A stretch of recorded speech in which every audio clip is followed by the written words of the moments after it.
ನೀವೆಲ್ಲರೂ ಡಿಫ್ರೆಂಟ್ ಆದಂತಹ ಪಲಾವ್ಗಳನ್ನು ಟ್ರೈ ಮಾಡೇ ಇರ್ತೀರಾ. ಇವತ್ತಿನ ವಿಡಿಯೋದಲ್ಲಿ ನಾನು ನಿಮಗೆ ಒಂದು ಸ್ಪೆಷಲ್ ಆದಂತಹ ಮಟನ್ ಪಲಾವ್ ಮಾಡಿ ತೋರಿಸ್ತಾ ಇದ್ದೀನಿ. ಹೊಸಬ್ರು ಕೂಡ ತುಂಬ ಸಿಂಪಲ್ ಆಗಿ ಯಾವುದೇ ಡೌಟ್ ಇಲ್ಲದೆ ಈಸಿಯಾಗಿ ಮಾಡುವಂತಹ ಒಂದು ಮಟನ್ ಪಲಾವ್ ಇದು. ಹಾಗೆಯೇ ಟೇಸ್ಟ್ ಮತ್ತು ಪರಿಮಳ ಅಂತೂ ಅದ್ಭುತವಾಗಿರುತ್ತೆ. ಹಾಗಾದರೆ ತಡ ಮಾಡೋದು ಬೇಡ, ಈ ರೆಸಿಪಿನ ಇವಾಗ ನಾವು ಚೆಕ್ ಮಾಡೋಣ. ಮೊದಲಿಗೆ ಈ ಸೂಪರ್ ಆದಂತಹ ಮಟನ್ ಪಲಾವ್ ಮಾಡ್ಕೊಳ್ಳೋದಕ್ಕೆ ಇಲ್ಲಿ ನಾನು ಅರ್ಧ ಕೆಜಿಯಷ್ಟು ಮಟನ್ನ ತಗೊಂಡಿದ್ದೀನಿ. ಯಾರಿಗೆಲ್ಲ ಮಟನ್ ಇಷ್ಟ ಇಲ್ವೋ ಅವರು ಚಿಕನ್ನ ಕೂಡ ತಗೊಂಡು ಈ ರೆಸಿಪಿನ ಮಾಡಬಹುದು. ಇದಕ್ಕೆ ಫಸ್ಟ್ ಮ್ಯಾರಿನೇಷನ್ ಮಾಡ್ಕೊಳ್ಳೋದಕ್ಕೆ ಇಲ್ಲಿ ನೋಡಿ 1 ಟೇಬಲ್ ಸ್ಪೂನಷ್ಟು ಬ್ಯಾಡಗಿ ಮೆಣಸಿನ ಪುಡಿನ ನಾನು ಹಾಕ್ಕೊಳ್ತಾ ಇದ್ದೀನಿ. ಹಾಗೆಯೇ ಒಂದು ಅರ್ಧ ಟೇಬಲ್ ಸ್ಪೂನಷ್ಟು ಗರಂ ಮಸಾಲ ಬೇಕಾಗುತ್ತೆ. ಧನಿಯಾ ಪುಡಿ 1 ಟೇಬಲ್ ಸ್ಪೂನಷ್ಟು ಹಾಕ್ಕೊಳ್ತಾ ಇದ್ದೀನಿ. ಜೀರಿಗೆ ಪುಡಿ ಅರ್ಧ ಟೇಬಲ್ ಸ್ಪೂನಷ್ಟು, ಹಾಗೆಯೇ 1/4 ಟೀ ಸ್ಪೂನಷ್ಟು ಚಮಚದಷ್ಟು ಅರಿಶಿನ ಪುಡಿ, ಅರ್ಧ ಟೇಬಲ್ ಸ್ಪೂನಷ್ಟು ಉಪ್ಪನ್ನು ಸೇರಿಸ್ಕೋಬೇಕು. ಹಾಗೆಯೇ ಮನೆಯಲ್ಲೇ ಮಾಡಿರುವಂತಹ 2 ಟೇಬಲ್ ಸ್ಪೂನಷ್ಟು ಇಲ್ಲಿ ನಾನು ಶುಂಠಿ ಬೆಳ್ಳುಳ್ಳಿ ಪೇಸ್ಟ್, ಹಾಗೆಯೇ ಒಂದು 100 ml ಮೊಸರನ್ನ ಇಲ್ಲಿ ಸೇರಿಸ್ಕೊಳ್ತಾ ಇದ್ದೀನಿ. ಇದಕ್ಕೆ ನಾವು ಸ್ವಲ್ಪ ಒಂದು ಮುಷ್ಟಿಯಷ್ಟು ಕೊತ್ತಂಬರಿ ಸೊಪ್ಪನ್ನು ಕೂಡ ಸೇರಿಸ್ಕೋಬೇಕಾಗುತ್ತೆ. ಹಾಗೆಯೇ ಖಾರಕ್ಕೆ ಒಂದು 3 ಹಸಿಮೆಣಸಿನಕಾಯಿನ ಕೂಡ ಇಲ್ಲಿ ನಾನು ಹಾಕ್ಕೊಳ್ತಾ ಇದ್ದೀನಿ. ಸೊ ಇದನ್ನು ಹಾಕ್ಕೊಳ್ಳುವಾಗ ಅದರದ್ದು ಮೇಲಿನ ದಂಟು ಮಾತ್ರ ತೆಗಿಬೇಕು. ನೀವು ಅದನ್ನು ಕಟ್ ಮಾಡ್ಕೊಳ್ಳೋಕ್ಕಿಲ್ಲ. ಹಸಿಮೆಣಸಿನಕಾಯಿ ಅದೇ ಥರ ನೀವು ಹಾಕ್ಕೋಬೇಕು.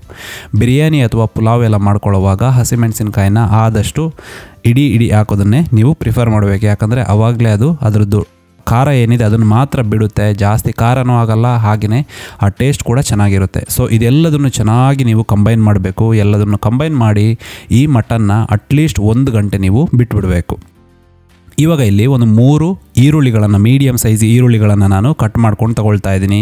ಹಾಗೆಯೇ ಅಕ್ಕಿನ ತಗೊಳ್ಳುವಾಗ ನಾನಿಲ್ಲಿ ವೀಡಿಯೋಗೆ ತೋರಿಸೋಕ್ಕೋಸ್ಕರ ನಿಮಗೆ ಬಾಸ್ಮತಿ ಅಕ್ಕಿನ ತೋರಿಸಿದ್ದೀನಿ. 2 ಕಪ್ನಷ್ಟು ಅಂದರೆ ಅರ್ಧ ಕೆಜಿಯಷ್ಟು ಬಾಸ್ಮತಿ ಅಕ್ಕಿನ ತಗೊಂಡಿದ್ದೀನಿ. ನೀವು ಯಾವುದೇ ಅಕ್ಕಿನ ಬೇಕಾದರೂ ಇಲ್ಲಿ ತಗೋಬಹುದು. ಬಾಸ್ಮತಿ ಅಕ್ಕಿ ಅಷ್ಟು ಚೆನ್ನಾಗಿ ಮಸಾಲಾನ ಎಳೆಯೋದಿಲ್ಲ, ಬಟ್ ನೋಡೋದಕ್ಕೆ ಚೆನ್ನಾಗಿರುತ್ತೆ. ನೀವೆಲ್ಲ ಹೈದರಾಬಾದಿ ಬಿರಿಯಾನಿ ತಿಂದಿರ್ತೀರ, ನಿಮಗೆ ಗೊತ್ತಿರುತ್ತೆ.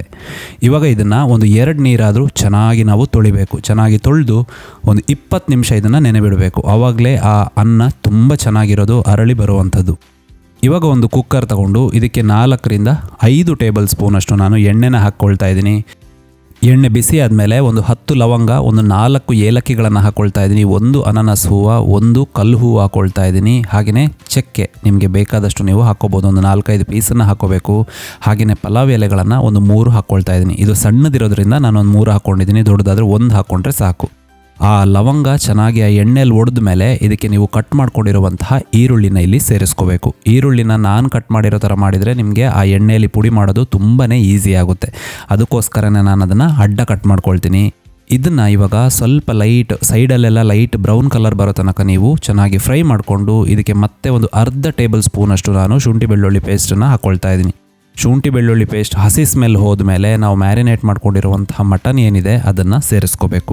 ಅದನ್ನು ಸೇರಿಸ್ಕೊಂಡು ಎಣ್ಣೆಯಲ್ಲೇ ನೀವು ಒಂದು ಹೈ ಫ್ಲೇಮಲ್ಲಿ 2 ನಿಮಿಷ ಇದನ್ನು ಚೆನ್ನಾಗಿ ಮಿಕ್ಸ್ ಮಾಡ್ಕೊಳ್ತಾ ಇರಬೇಕು. ಇಲ್ಲಿ ನೋಡಿ ಈ ಥರ ಎಷ್ಟು ಚೆನ್ನಾಗಿ ಕಾಣ್ತಾ ಇದೆ ನೋಡಿ, ಅದು ಕಲರ್ಫುಲ್ಲಾಗಿ ಕಾಣ್ತಾ ಇದೆ. ಸೊ ಒಂದು 2 ನಿಮಿಷ ಇದನ್ನು ನೀವು ಚೆನ್ನಾಗಿ ಮಿಕ್ಸ್ ಮಾಡ್ಕೊಂಡಾದಮೇಲೆ 1 ಲೋಟದಷ್ಟು ನೀವು ಮೆಜರ್ಮೆಂಟ್ಸಲ್ಲೇ ನೀರನ್ನು ಇಲ್ಲಿ ಸೇರಿಸ್ಕೋಬೇಕು. ಯಾಕಂದರೆ ನಾವು ಪಲಾವ್ನ ಮಾಡ್ಕೊಳ್ತಾ ಇದ್ದೀವಿ. 1 ಕಪ್ ನೀರನ್ನು ಸೇರಿಸ್ಕೊಳ್ಳಿ. ಇವಾಗ ಮುಚ್ಚಳ ಮುಚ್ಚಿ ನಿಮ್ಮ ಕುಕ್ಕರಲ್ಲಿ ಮಟನ್ ಬೇಯೋಕ್ಕೆ ಎಷ್ಟೊತ್ತು ತಗೊಳುತ್ತೋ ಅಷ್ಟು ವಿಷಲ್ಗಳನ್ನು ನೀವು ತೆಗಿಬೇಕು. ಒಂದು 90% ಅಷ್ಟು ಮಟನ್ ಬೇಯಬೇಕು. ಆ ಗ್ರೇವಿ ನೀವು ನೋಡಬಹುದು ತುಂಬ ಚೆನ್ನಾಗಿ ಬಂದಿದೆ, ಎಣ್ಣೆ ಮೇಲೆ ಬಂದುಬಿಟ್ಟಿದೆ. ಸೊ ಈ ಮಟನ್ ಇವಾಗ ಕುಕ್ ಆಗಿದೆ. ಇದನ್ನು ನಾನು ಕುಕ್ಕರಲ್ಲಿ ಮಾಡ್ತಾ ಇಲ್ಲ, ಅದಕ್ಕೋಸ್ಕರ ಬೇರೆ ಒಂದು ಪಾಟಿಗೆ ನಾನು ಟ್ರಾನ್ಸ್ಫರ್ ಮಾಡ್ಕೊಳ್ತಾ ಇದ್ದೀನಿ.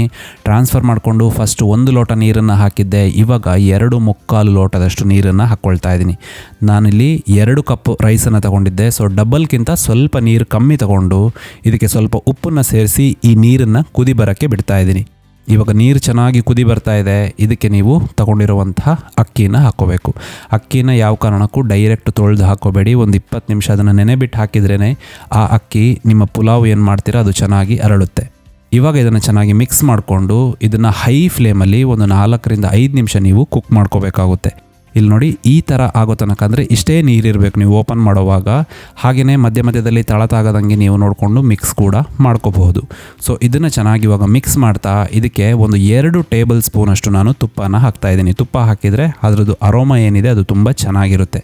ಇವಾಗ ಮುಚ್ಚಳ ಮುಚ್ಚಿ ಲೋ ಫ್ಲೇಮಲ್ಲಿ ಇದನ್ನು ಆ ನೀರು ಪೂರ್ತಿ ಖಾಲಿ ಆಗಬೇಕು. ಇಲ್ಲಿ ನೋಡಿ ಇವಾಗ ಅನ್ನ ಕೂಡ ಚೆನ್ನಾಗಿ ಅರಳಿದೆ, ಬಿಡಿ ಬಿಡಿಯಾಗಿ ಬಂದಿದೆ. ಸೊ ಆ ಮಟನ್ ಕೂಡ ಒಂದು 10% ಕುಕ್ ಆಗೋಕ್ಕಿತ್ತು, ಅದು ಕೂಡ ಕುಕ್ ಆಗಿರುತ್ತೆ, ಅನ್ನ ಕೂಡ ಚೆನ್ನಾಗಿ ಬೆಂದಿರುತ್ತೆ. ಸೊ ಇದನ್ನು ಒಂದು ಸಲ ಚೆನ್ನಾಗಿ ಮಿಕ್ಸ್ ಮಾಡ್ಕೊಳ್ಳಿ. ಈ ಥರ ಮಿಕ್ಸ್ ಮಾಡಿಕೊಂಡು ಮತ್ತೆ ಮುಚ್ಚಳ ಮುಚ್ಚಿ ಫ್ಲೇಮ್ನ ಆಫ್ ಮಾಡಿ 10 ನಿಮಿಷ ಇದನ್ನು ನೀವು ಅದೇ ಥರ ಬಿಟ್ಬಿಡಬೇಕು. ಆವಾಗ ಆ ಅನ್ನದಲ್ಲಿ ಸ್ವಲ್ಪ ನೀರಿನಂಶ ಏನಿರುತ್ತೆ ಅದೆಲ್ಲ ಡ್ರೈ ಆಗಿ ಸೂಪರ್ ಆದಂತಹ ಬಾಯಿ ನೀರಿರಿಸುವಂತಹ ಮಟನ್ ಪುಲಾವ್ ರೆಡಿಯಾಗುತ್ತೆ.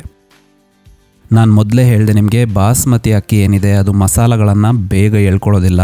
ನೀವು ಯಾವುದೇ ಅಕ್ಕಿನ ಇಲ್ಲಿ ಬಳಕೆ ಮಾಡಬಹುದು, ಬುಲೆಟ್ ರೈಸಲ್ಲಿ ಮಾಡ್ಬೋದು ಅಥವಾ ನಾರ್ಮಲ್ ನೀವು ಯಾವುದು ಅಕ್ಕಿನ ತರ್ತೀರಾ ಅದರಲ್ಲಿ ಕೂಡ ಇದನ್ನು ಮಾಡ್ಕೋಬಹುದು.